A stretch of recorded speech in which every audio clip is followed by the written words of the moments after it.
Welcome to McPlum, simple solutions served daily. In this video, I will explain how to replace a Ford Everest door handle. First, ensure you have the correct replacement part and all necessary tools ready. You will need a few basic tools, including a pick tool, a socket wrench with various sizes, and a flathead screwdriver. Having plastic trim removal tools is also highly recommended to prevent damage to your vehicle's interior. This job can be done at home, saving you money on labor costs.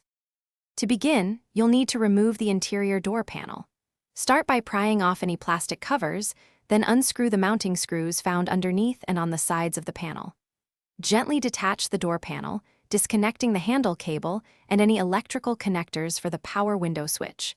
Once the panel is off, locate and remove the bolts securing the old door handle.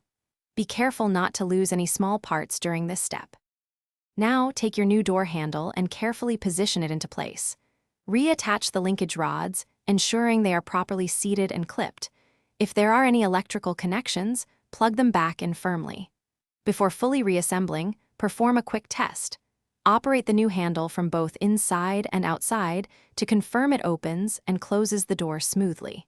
This ensures everything is working correctly before proceeding. With the new handle confirmed to be working, it's time to reinstall the interior door panel. Align the panel and press it firmly to engage all pressure clips. Reinsert and tighten all screws you removed earlier. Finally, test all door functions, including the power windows and door locks, to ensure everything is fully operational.